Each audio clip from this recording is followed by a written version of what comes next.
watch that sells for over $30,000. I don't know about you, but I don't have that sort of cash laying around for a watch. Thankfully though, if you do like the look of the 1921, Balony have ripped it off and made a super budget alternative. So let's take a look. So, I'm not sure how I feel about this, but that being said, why spend $330,000? This $170 watch looks just like it. Now, this isn't my first Balony. I reviewed the bronze bezel diver earlier this year, and I absolutely loved it. So when Balony got in touch asking me to review this one, of course I had to say yes. So I'll be putting this watch through the top tier ticker 10-point challenge, so stick around to see what it scores out of 10. No points can be awarded to Balony for the design of this watch, because it is just a complete rip-off of another model. Legibility isn't an important part of this watch's design, and with the watch being on an angle, it really confirms that. So Balony decided to ditch the legibility and just focus on the details. This silver version is probably the least legible from the collection, with the silver dial, silver numerals and silver hands. The dial itself features a metallic effect, with polished Breguet numerals and a polished handset. It's clear that Balony are just going for that sparkly look, because when light hits the dial, it is hard to read. But at certain angles, all of those polished surfaces just look amazing, and it definitely gives the watch an expensive look. The second hand is blued though, so that's cool, and apparently this is a firmly blued hand. I have no way of checking if that's true, so I suppose we'll just have to take their word for it. The watch we could consider this as an homage, so therefore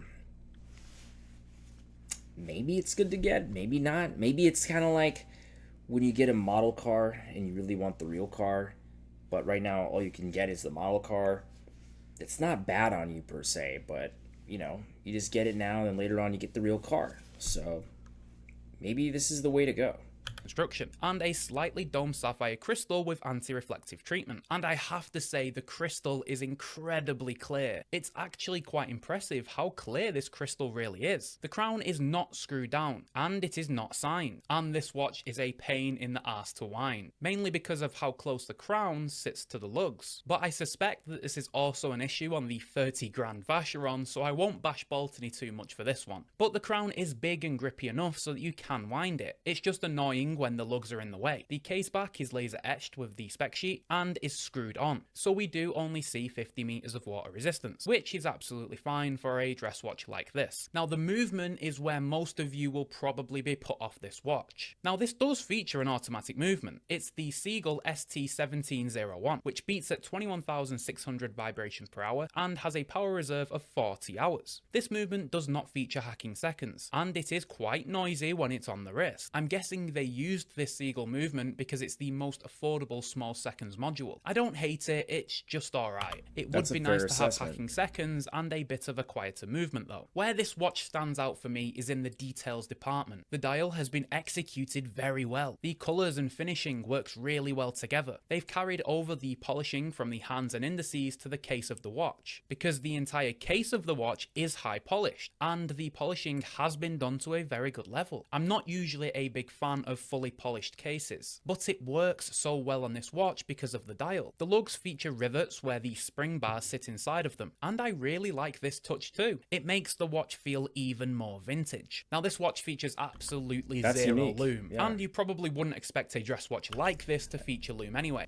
You know, it's nice to have that bolt style design in it, and yeah, there is other watches that have that, but still. Design of the watch completely. The supplied strap is okay. I've certainly seen a lot worse though. I think that the colour of the strap certainly matches the watch very well, and the strap does feel quite durable. The stitching is good and I can't see any flaws, and the leather feels fairly decent quality, so I think it should last for a while. The buckle is signed and also features a polished finish. No quick release spring bars though, which is sad to see, but the lugs are super accessible, so changing straps shouldn't be an issue. Now the dimensions of this watch are a little bit sneaky in comparison with how the watch actually wears. The watch comes in with a 38mm case diameter, a 44mm lug-to-lug, and a 10.5mm thickness. Looks like it wears However, well. the watch does wear much larger than that 38mm case suggests. I'd say it wears more like a 40 than a 38. This is down to the squared design of the case. It makes the watch look larger on wrist, and it feels much bigger than other 38mm watches I've tried in the past. Smaller wrists still shouldn't have an issue wearing this watch though, but don't be thinking you're buying a petite watch, because it does wear large. It does wrap around the wrist nicely though, because those lugs are so small and shoot straight down. Now, if I could award a bonus point, this is where the Balony would get one. This watch is just pure style, isn't it? It's bold, fun, and classy all at the same time. Yes, it does have a learning curve when it comes to reading the time, but I doubt you're strapping this one on when you need quick timekeeping. And it's certainly a conversation starter. The edge of I that can imagine my friends asking, what the hell like is that? It's just nice to own something that's a little different in the collection. And you know what? I'll actually award the Balony a bonus point in this section. Linen shirt,